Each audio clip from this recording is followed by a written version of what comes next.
This is the Brady Farkas Show on WDEV AM, FM, and WDEVradio.com.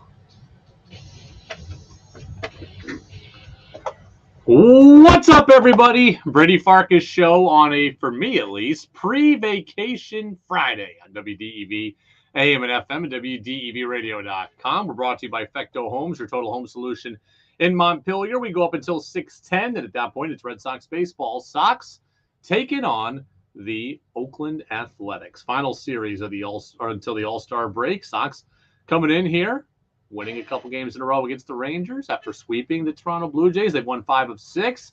Need to keep it going here against the worst team in baseball in Oakland, but we've seen the Red Sox be up or down all year, so hopefully this isn't one of their down times and they can go into the All-Star break on a high note. You can get in on the AR Auto text line, 802-585-3026. That is the AR Auto text line located at North Main Street in Barrie. They do sales. They help in the collisions department. They go above and beyond for their customers. How do I know? Because I've seen it firsthand. I've been down there. I've watched the operation. I've shaken hands with the people in the shop, and they really are there to take care of you. And once you're in the family, it sounds cliche, but you are in the family. I saw that firsthand, too. Again, Red Sox baseball tonight. First pitch, 7:10. Our pregame coverage begins at 6:10.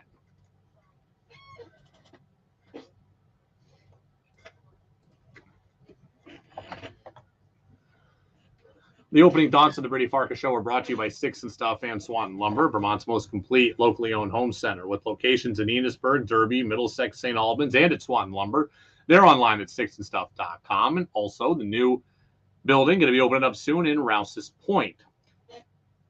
I can't say never, but I cannot remember a time where I have been more uncomfortable than I've been in the last 18 hours or so. Last night and today, the last 90 minutes together, make up one of the most uncomfortable periods in my life. Last night, I played men's league hoops, had a Thursday night game. After the show ended, I went over to Essex High School. I love playing in this league. I love playing in this gym. It was, I believe, to me, the second hottest gym I've ever been in.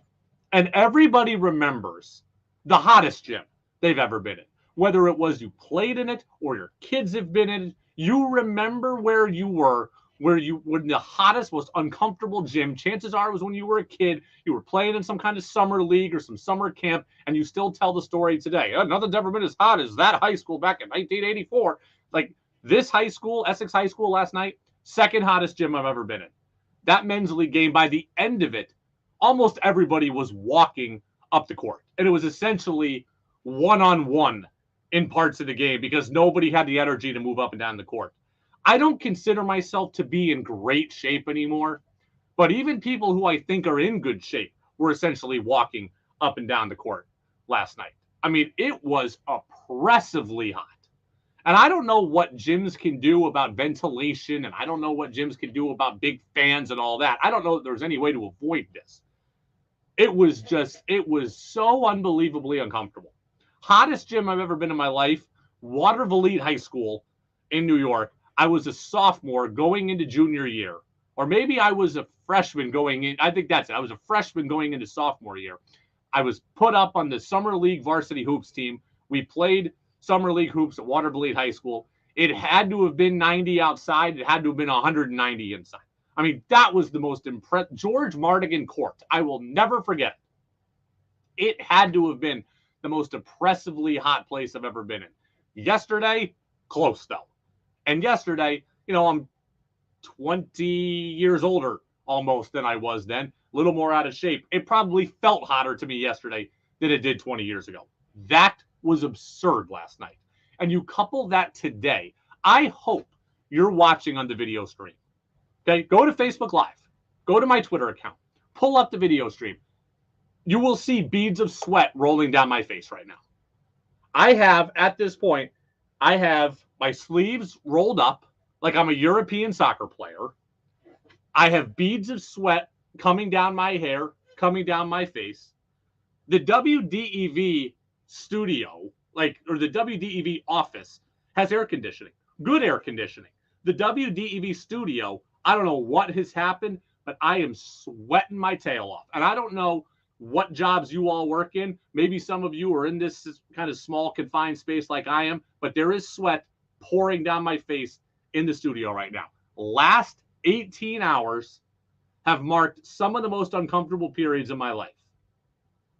Again, I've been outside when it's really hot, right? I played golf in 103-degree weather in California. No humidity, a little different. I've played baseball in humidity my entire life. I've been uncomfortable before. Last night's gym and today's studio are right up there.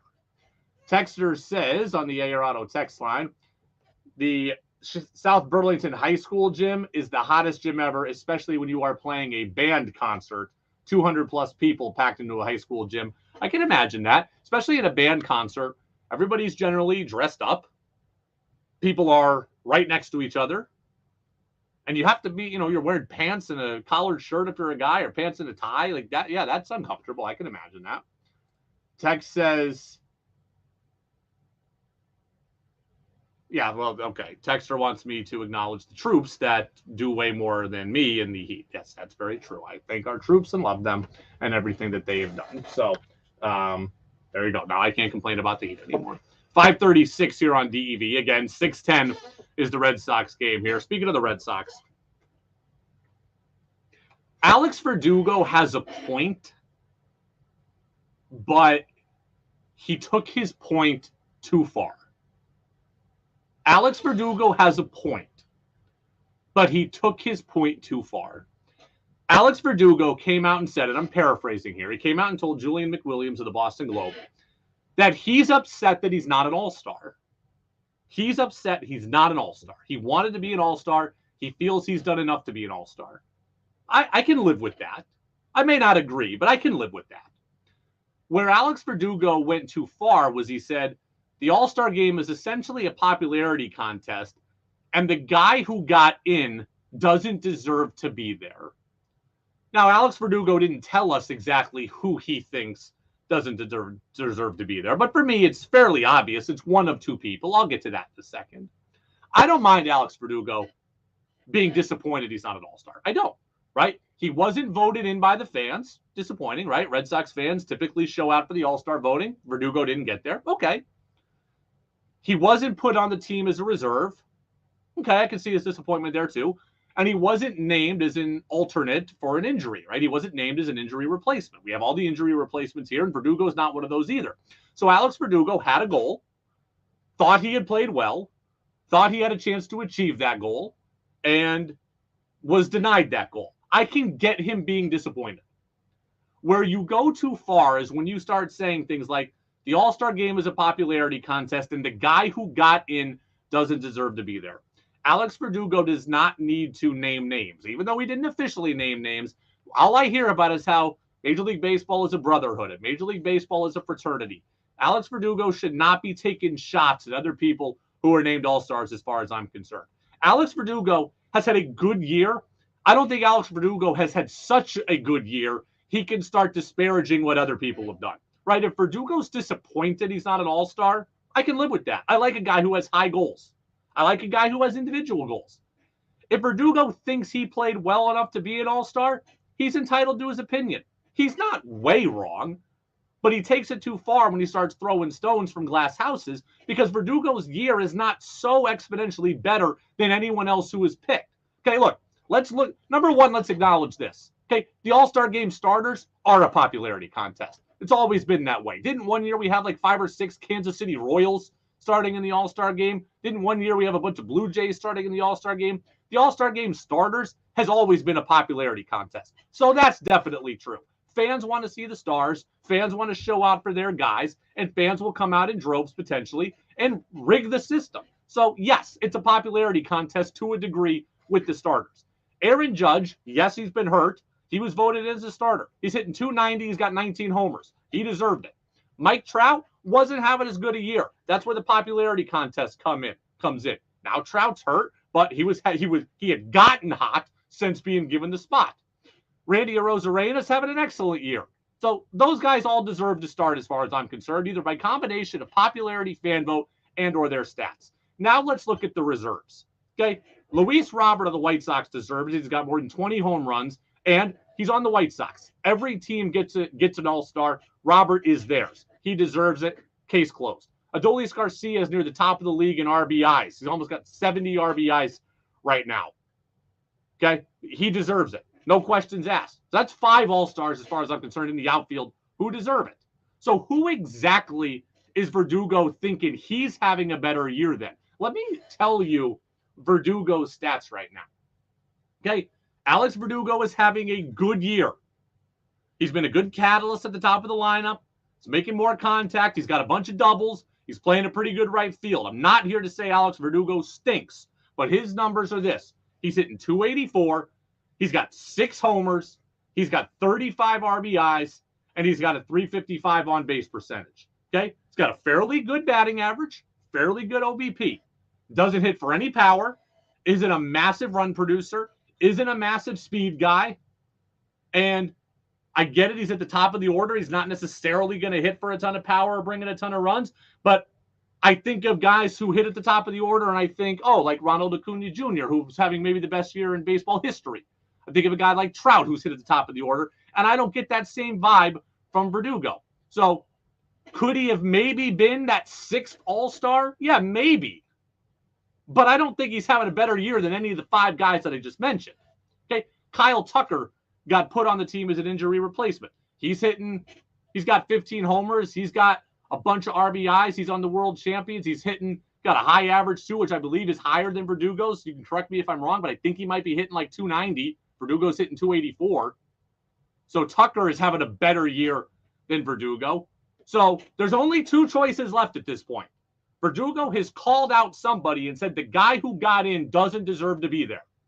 Who's he talking about? He's talking about either Julio Rodriguez of the Mariners or Austin Hayes of the Orioles. Okay, and let me go through this. Julio Rodriguez is having a better year than Alex Verdugo.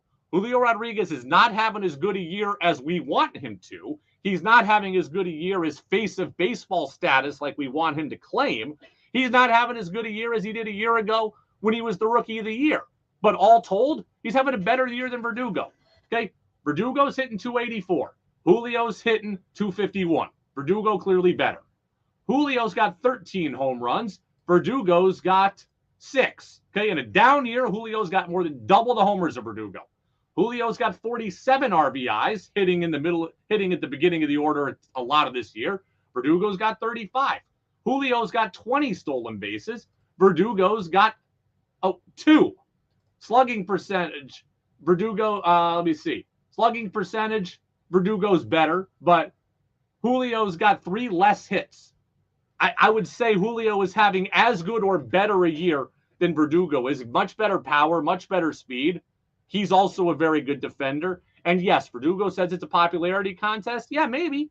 The game's in Seattle. The league would like Julio to be there. I get that, but it's not like Julio's hitting 194. So now I think Julio's having a better year than Verdugo. Now let's go to Austin Hayes. This is the one where Verdugo might have a shot. Okay? Austin Hayes plays for the Orioles. He's got 87 hits this year. Verdugo has 91. Austin Hayes has 8 home runs. Verdugo has 6. Austin Hayes is hitting 312, which is a high batting average, but he's only got 34 RBIs. He also only has 2 steals. He was chosen to the game, not Verdugo. That I would hope that that's the guy Verdugo's calling out. I don't like him calling out anybody, but I would hope that's the guy he's calling out, because that's the only guy who he's got a reasonable shot against, I think. Hayes has a better average. Hayes has less RBIs. Hayes has only 2 more homers. Hayes has less hits. Maybe it's because Hayes is on a better story on the Orioles, but I don't mind Verdugo being bothered that he's not in. I do have him bothered with calling out. I do have a problem with him calling out his brethren, especially considering I don't think he has a case in everybody who's in the game as an outfielder with the exception of Hayes. Hayes is the only one. I could make a case that Verdugo's having a better year than Austin Hayes, but that is it. Verdugo wouldn't say who he's talking about. He wouldn't say who he's talking about. I think the only guy he could be talking about is Hayes. Maybe Julio, but Julio I still think is better. 802-585-3026. Ross says, Verdugo got benched for performance like a month ago, if I'm not wrong. He did. That doesn't mean you can't be an all-star, right? He got benched for a game or two. That doesn't mean you can't be an all-star. You play 90 games in the first half of the season. I'm not going to disparage you for two. Wander Franco got benched for being an awful teammate in Tampa, and he got named to the all-star game. Peter in Williston says Hayes is having a better year than Verdugo. That's the only one. But you can have that opinion. I'm just saying that's the only guy that I think Verdugo has a reasonable case against. Right? Hayes has a better average, but I think he's got a worse on-base percentage. Verdugo, I think, is 355. Hayes is 352. Hayes barely has more homers. Hayes has less RBIs. I just, if Verdugo wanted to express disappointment about not being an all-star only, then I'm okay. I would understand. Verdugo wants to throw stones and say that guy doesn't deserve to be there. Everybody deserves to be there. Everybody deserves to be there more than him, with the exception of Hayes. And Hayes and him are so even, I don't even think it's fair for you to say, hey, I'm having a much better year than that guy. Because you're not. You're having a fairly equal year to that guy. You have a little less power than he does. You have more RBIs. You have a little more hits. You have a little more OBP. He's got a better average. It's a fairly equal footing here. Right now it is, we got tennis on the TV here in the studio. Novak Djokovic just beat Stan Wawrinka, and he's moving on to the next round at Wimbledon for everybody who cares about tennis. But it's very distracting here in the studio. Jack says Verdugo was snubbed. He goes, he's slumping. Look at the numbers when the reserves were announced. He was hitting 300, leading the league in doubles and leading the American League outfielders in hits. He was snubbed. That could be fair. I'm not going to tell the texter he's wrong. I don't have the numbers in front of me from the exact point the reserves were announced, but the reserves were only announced like a week ago. So, I mean, the numbers haven't changed that much. Hayes is still largely the same player he was a week ago. Verdugo is still largely the same player he was a week ago. Even if a guy got a little bit hot or a little bit slumping, they're largely the same. Kyle Tucker deserves to be there more. Luis Robert deserves to be there more. Adolis Garcia more. Aaron Judge more. Mike Trout more. Randy Arozarena more. Julio more. Hayes maybe, but it's not egregious enough for Verdugo to be calling people out like that. All right, a lot of Patriots talk here in the next couple of minutes. Bill Belichick, should he be on the hot seat? I've given my opinion on this like 100 times, but now the media is coming out with their takes. Is Bill Belichick on the hot seat in 2023? We'll talk about it a little bit more next on DEV.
Sign up at one of the following locations for your chance to win. Sticks and Stuff in Middlesex. Waterbury Service Center, Main Street in Waterbury. Stone Yard, Mountain Road, Stowe. Windsor, Greensboro. Waterbury Sports, Main Street, Waterbury. A pair of tickets to see the Red Sox take on the Toronto Blue Jays. And round trip bus transportation. Sign up today. No purchase necessary. Winners announced on Thursday, July 27th. More details at WDEVradio.com. Make your opinion heard by texting the Brady Farkas Show at 802-585-3026.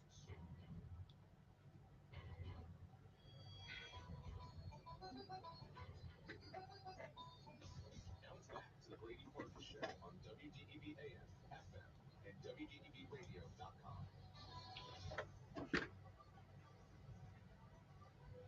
Welcome back in, Brady Farkas Show right here on WDEV, AM and FM, and WDEVradio.com. Red Sox baseball comes up less than 20 minutes from now. We are brought to you by Fecto Homes, your total home solution in Montpelier. AR Auto text line is open, 802-585-3026. I'm going to be on vacation next week. I'm going to come back on July 17th, and we're going to be close to ready for Patriots training camp, right? So I've tried to avoid inundating us with football here in the offseason because I know even I get tired of football a little bit. But when I come back, it's going to be time to start really ramping it up into football. For some reason, yesterday on ESPN, they were talking about the Patriots ad nauseum. So there's a lot of stuff happening with the Pats all over ESPN's network. Andrew Hawkins, former Patriots wide receiver, a little bit, mainly with the Bengals and Browns, he was talking about Bill Belichick and said Bill Belichick deserves to be on the hot seat.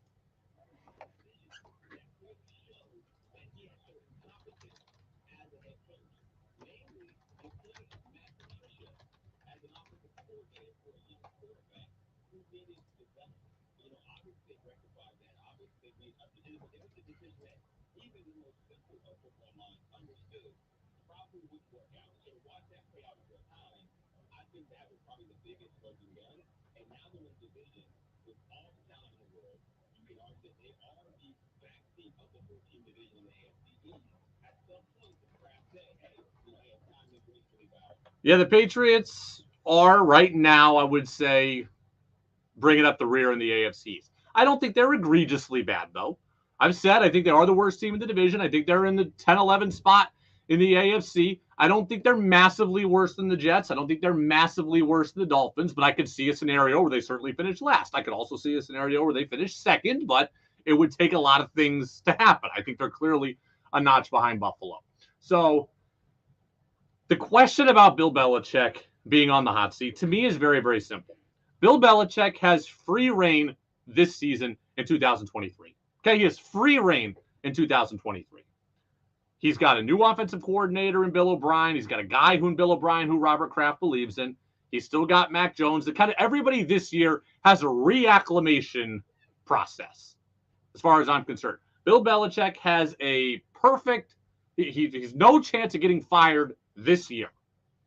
However, if the Patriots are bad, then he becomes on the hot seat going into 2024. That to me is the simple answer to this question. Bill Belichick is fine this year. 3-14, 14-3. Bill Belichick does not get canned in 2023. He does not get canned after the season in 2023. This is a reacclimation year. Everybody's relearning everything. Everybody's back. There's a grace period here now. Bill Belichick has bought himself some time. He's done what Robert Kraft wants. He's kept Mac Jones. He's got Bill O'Brien. He's made Robert Kraft happy. Now everybody gets a year to see how they go. And then when we go into 2024, then there are real expectations again. I think right now the expectations are, hey, let's look better than last year. And if we are looking better than last year, then we have a chance to be in the playoffs. If the Patriots get to the playoffs this year, I think Robert Kraft is going to be happy-ish. Certainly happy enough to bring Bill Belichick back for 2024, no questions asked. If the Patriots win a playoff game this year, I think Robert Kraft is thrilled. If the Patriots are bad this year, Bill Belichick goes into the 2024 season certainly on the hot seat. And if the Patriots are bad in 2024, then I think Bill Belichick gets fired. I do. I think Bill Belichick has a guaranteed 2023 season. I guarantee you he starts 2024.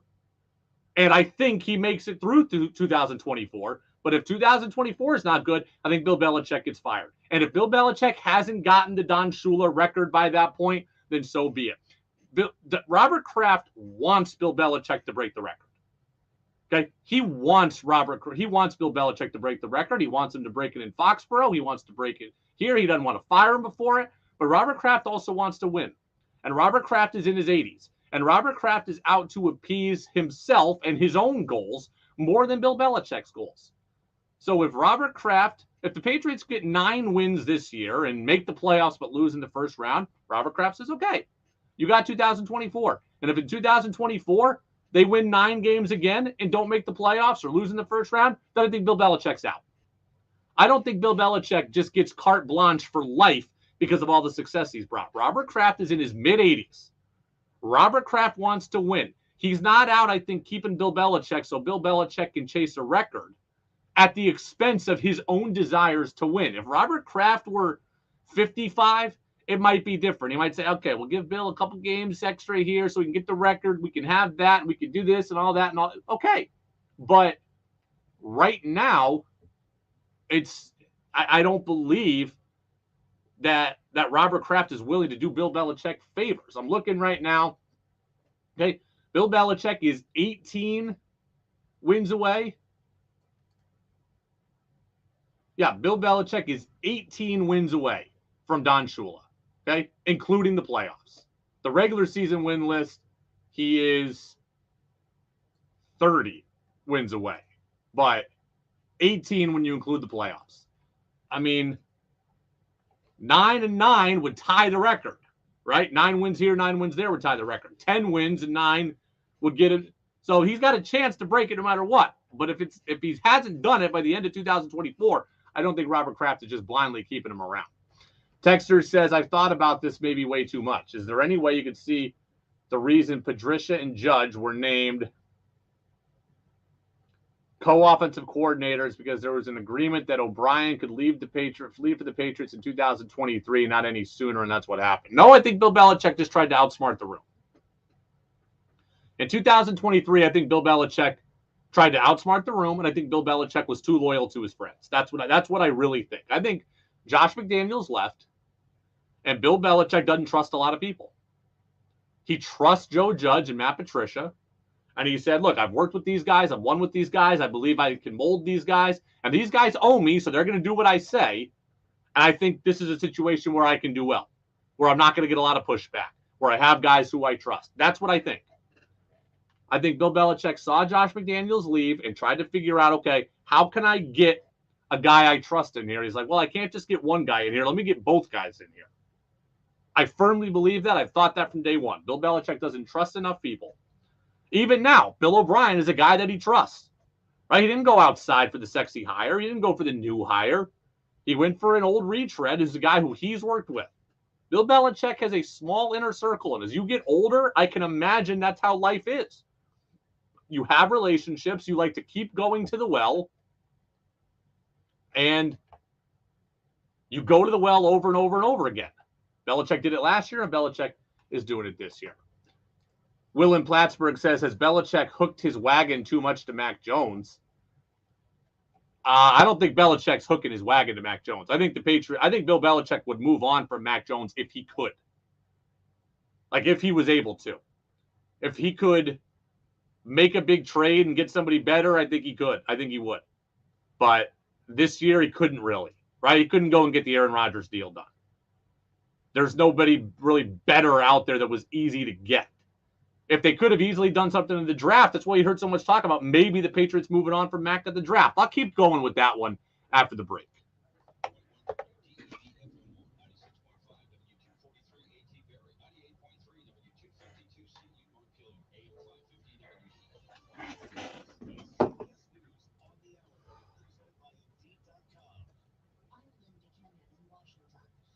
Administration is free to provide cluster munitions to Ukraine.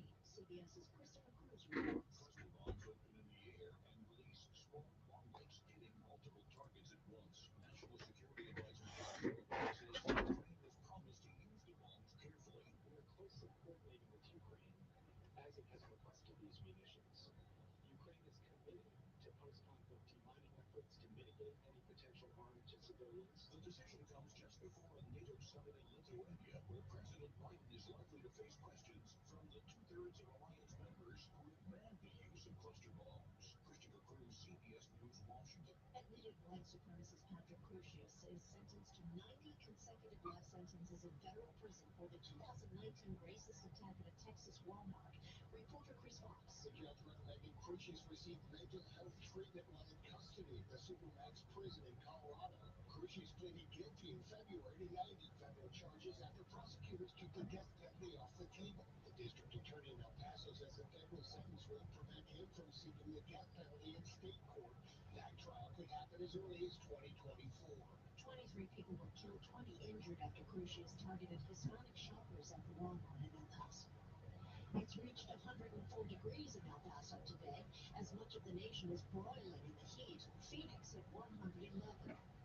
A toddler has died after her parents left her in a hot car overnight following a 4th of July party in Florida. Police in Lakeland, Florida, had charged Joel and Jasmine Rodden with aggravated manslaughter of a child after they accidentally left their 18-month-old daughter in her car seat in a blazing hot vehicle overnight. Polk County Sheriff Brady Judd. And this child, from 3 o'clock in the morning until she was discovered, was harnessed and could not get away from this. Police say the parents, both 33, both tested positive for drugs and alcohol. Jim Crisula, CBS News. The Labor Department reports 209,000 jobs were added in June while unemployment dipped to 3.6%.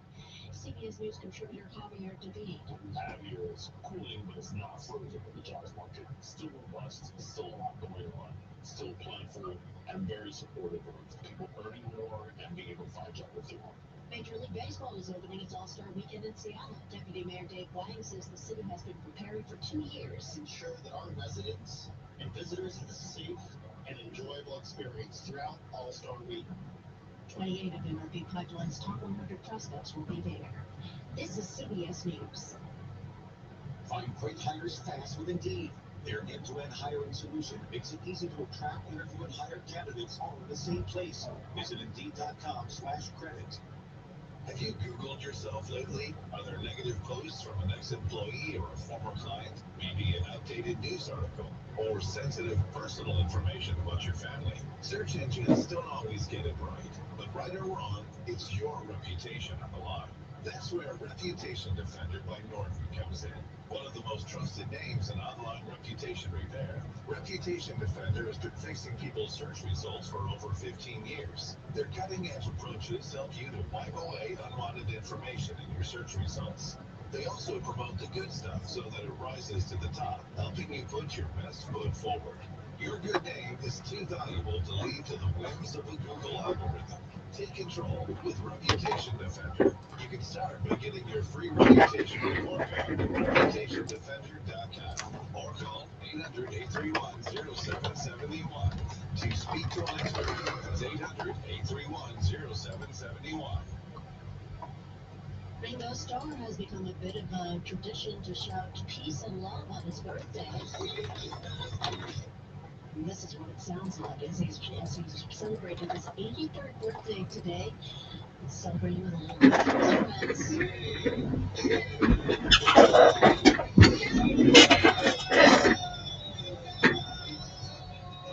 He shared the celebration on social media. People from more than 30 countries joined in. Why? It came about in 2008. I just had a question asked, and whatever happened, just welled up and said I'd like them to go peace and love. And do. And so they did. In fact, NASA even sent a pre-recorded message from Ringo into the universe from its California-based station in the Deep Space Network. Ringo says he plans to continue the birthday tradition for at least the next 100 years. Linda Kenyon, CBS News.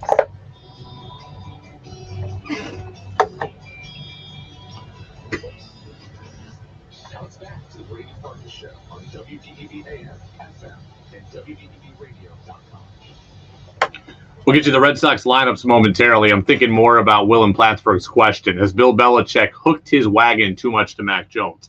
That answer is no. Now, you can say Bill Belichick made a mistake drafting Mac Jones, But I don't think that Bill Belichick now has hooked his wagon too much to Mac Jones, right? So let me explain the difference. I thought the Patriots should have drafted Justin Fields, right? After the Cam Newton thing, they needed to draft a quarterback. They had pick 13 in the draft. I wanted them to draft Justin Fields. They didn't. They had a chance. Now, Fields got taken before Mac. They had a chance to trade up to get Fields. I wanted them to do that. I think that would have been better for them. So we could argue that the Mac Jones pick was a mistake. As where we are now, I don't think that Bill Belichick, I think Bill Belichick would move on from Mac Jones. There's just no real huge upgrade that's out there right now. Like, after 2021, they didn't need to move on from Mac Jones. They got to the playoffs. Things were on an upswing. 2022, I think Bill Belichick became disenfranchised with Mac Jones. Mac Jones went behind his back, talked to the Alabama coaching staff. Bill didn't like that. I think Bill Belichick would move on from Mac Jones if he could. But Patriots were never going to make the trade for Aaron Rodgers, so he was out. The Derek Carr deal, 4 years, $150 million. Is Derek Carr that much better than a minimum salary Mac Jones? The answer is no. Jimmy Garoppolo, 3 years, $73 million. Is he $70 million better than Mac Jones? No. Taylor Heineke, Andy Dalton, Jarrett Stidham. These guys all got $10 million total or more. All 10 times what Mac's making. Mac's just as good or better than all of those guys. Jacoby Brissett, Case Keenum, Marcus Mariota. Like, who is there to move on to? So you can say they made a mistake drafting him maybe, but after that, like, there weren't many moves on the board this year unless you were going to draft a quarterback and trade up for one in the first round, which you could say they should have done that, but they didn't. So I don't know that they've so much hooked their wagon to Mac Jones as if there's just not an easy way out because there's not an easy way to upgrade. That's what I would say. Red Sox are taking on the Oakland A's. The Oakland A's are the worst team in baseball. They are 25-64. And it's really quite sad to see what the A's have become because the A's are a team that has historically been good, right? Several championships since they've been in Oakland. A team that at the 2000s has been in the playoffs several times, and it's just become incredibly sad to watch what they've become. Now, I hope the Red Sox capitalize on it. I hope the Red Sox take all 3 games here. It doesn't make it any less sad for me. I hate seeing baseball played like this. The A's have actually played a little better recently. For what it's worth, they were like 9-50 at one point, so they've played a little bit better here over the last month or so. But it's not a pretty sight. The Red Sox should take all 3, and the Red Sox need to come out and be focused because they've taken 5 of 6 from good teams in Toronto and Texas, and it would be just like the Red Sox to let their foot off the gas here and to go and drop 2 of 3 against a really bad team. It's happened all year long. Up 3, down 3, up 3, down 3, up 5, down 4. Sox cannot afford that dance here. You need to take all 3 against the A's. Give yourself a chance going out of the All-Star break in the wild card race. You know, you've been within 5, you've been within 4, 3. You're closing in right now. You're relevant at this point in the wild card race. Make Chaim Bloom do something to benefit you. Go and take these 3.